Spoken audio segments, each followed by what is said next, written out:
देखिए बच्चों, आज हम कक्षा 12 के गणित सब्जेक्ट की एक्सरसाइज 3.1 का अध्ययन करते हैं। हमने इससे पहले वाले क्लास में एक्सरसाइज 3.1 की जो बेसिक बातें होती हैं अवयव के बारे में, वो हमने सीखा है। अब उसी के अनुसार आगे बढ़ते हुए हम एक्सरसाइज 3.1 के क्वेश्चंस करते हैं। और एक्सरसाइज 3.1 का जो पहला क्वेश्चन है वो ये है कि यदि अवयव a बराबर aij 2 × 4 हो तो a में अवयवों की संख्या कितनी होगी। अब अवयवों की संख्या आपको ज्ञात करनी है। जो aij 2 × 4 क्रम का जो ऑर्डर का जो अवयव है उसमें अवयवों की संख्या कितनी होगी। देखिए बेटा, अब एक हम इससे एग्जाम्पल से सीखते हैं। और एग्जाम्पल के लिए आप ये देखिए, जैसे कि मैं एक अवयव बनाता हूँ।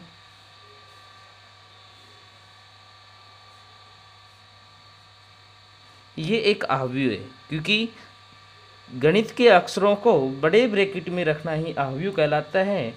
और इसमें कितने अवयव हैं? 1 2 3 4 अवयव हैं। यदि मैं इसका ऑर्डर लिखना चाहूँ तो इस प्रकार से क्या होती है बेटा? पंक्तियाँ होती हैं, और इस प्रकार से होते हैं स्तंभ। तो कितनी पंक्तियाँ हैं? 1 और 2 गुणा स्तंभ भी कितने हैं? 1 और 2। तो 2 × 2 क्या हो गया? इसका ऑर्डर हो गया। 2 × 2 2 दूनी 4। इसका मतलब अवयव भी कितने आने चाहिए इनमें? 4। देखिए 1 2 3 4 अवयव। यानी कि किसी भी अवयव के ऑर्डर को देखकर हम उसमें अवयवों की संख्या का पता लगा सकते हैं। अब जो अपने क्वेश्चन के अनुसार है, क्वेश्चन में आपको ऑर्डर दे रखा है 2 × 4 का। 2 × 4 देखिए एक अवयव बना के देखते हैं, जिसमें 2 तो है पंक्ति और 4 है स्तंभ।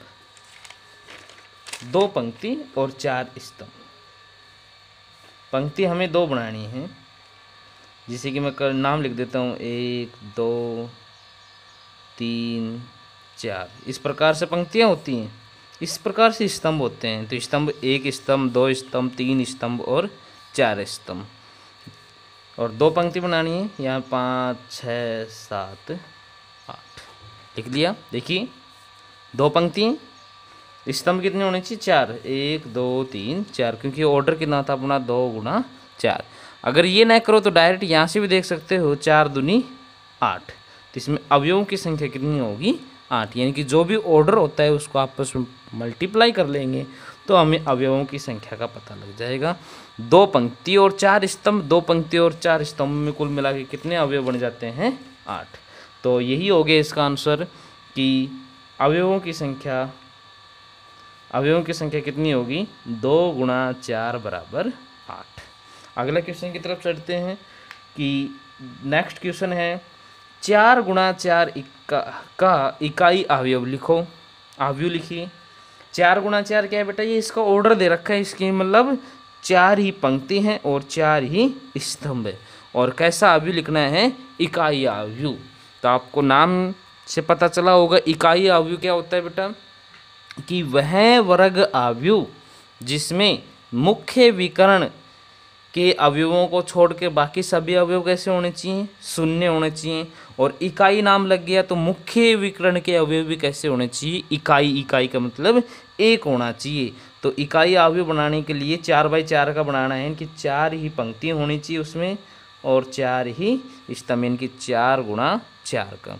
इकाई अवयव बनाने के मुख्य विकर्ण में क्या क्या होंगे? 1 1 1 होंगे। बाकी सभी अवयव 0 होंगे। 0 0 0 0 0 0। ये बन गया अपना 4/4 का इकाई अवयव। देखिए मुख्य विकर्ण में इकाई है और बाकी सभी अवयव कैसे होने चाहिए? शून्य होने चाहिए। इसे आइडेंटिटी मैट्रिक्स के नाम से भी जाना जाता है। क्वेश्चन नंबर 3 की तरफ चलते हैं।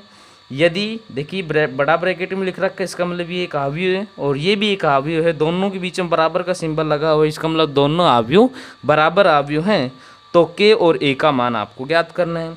बराबर अवयव होने का मतलब है इसका पहला अवयव और इससे अगले वाले का पहला अवयव बराबर है, इसका दूसरा अवयव और इसका दूसरा अवयव बराबर है, ये अवयव और ये अवयव बराबर है, ये अवयव और ये अवयव बराबर है। यानी कि दोनों के बराबर का सिंबल लगाए, इसी प्रकार से लिख देते हैं।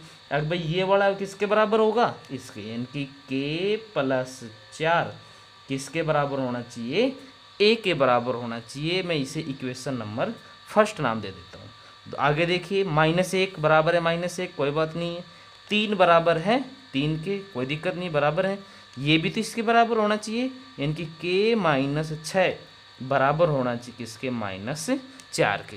तो यहाँ से मान निकाल लेंगे, अगर इस 6 को उधर भेजेंगे तो k बराबर -4 और ये उधर गया तो +6, तो k का मान अपने को प्राप्त हो गया है 2।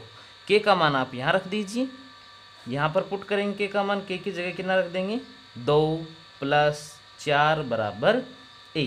इसका मतलब a का मान भी कितना हो गया अपने पास, 4 और 2 6। ये a का मान 6, k का मान 2।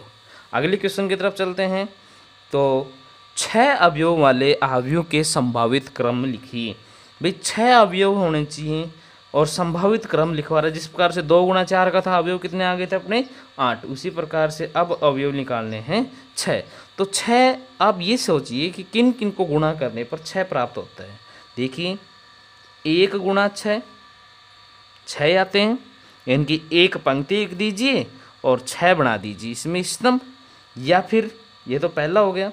दूसरा क्रम क्या हो सकता है, 2 × 3, ये भी तो 6 अवयव आते हैं, यानी कि 2 पंक्ति और 3 स्तंभ।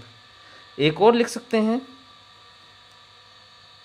3 × 2, यानी कि 3 पंक्ति और 2 स्तंभ।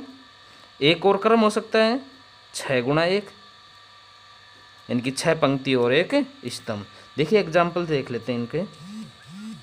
1 × 6, यानी कि 1 पंक्ति होनी चाहिए और 6 स्तंभ, 1 पंक्ति और 6 स्तंभ, यानी कि एक ही पंक्ति में लिखना है। जैसे मैं अक्सर लिख देता हूँ -4 3 2 0 5 1। देखिए एक पंक्ति है, स्तंभ कितने हैं, 1 2 3 4 5 6। तो ये कितने क्रम हो गया, 1 × 6 का। इसका एग्जाम्पल देखें तो इसका एग्जाम्पल 2 पंक्ति और 3 स्तंभ। तो ऐसा अवयव बना लेते हैं जिसमें 2 पंक्ति 3 स्तंभ हो। देखिए 1 पंक्ति 2 पंक्ति स्तंभ 1 और 3 बना लेंगे, इनकी -4 3 2 0 5 1, पंक्ति 2 स्तंभ 3। ये कितने का क्रम हो गया, 2 × 3 का। इसका बना के देखें तो 3 पंक्ति और 2 स्तंभ, 3 पंक्ति -4 3 0 5, कोई भी अंक लिख सकते हैं, 2 1, यानी कि 3 पंक्ति हो गई, इसमें 2 स्तंभ हो गए। देखिए 1 पंक्ति 2 पंक्ति 3 पंक्ति स्तंभ 1 2 2 स्तंभ। अगला है 6 1, यानी कि 6 पंक्ति 6 पंक्ति और 1 ही स्तंभ बनाना है। तो लिख देते हैं -4 3 0 5 1 2 1 2 1 2 3 4 5 6 पंक्ति होगी और 1 स्तंभ। इसका ऑर्डर हो गया 6 × 1। इस प्रकार के ये सारे संभावित क्रम हैं जो कि अपने अवयव के हैं।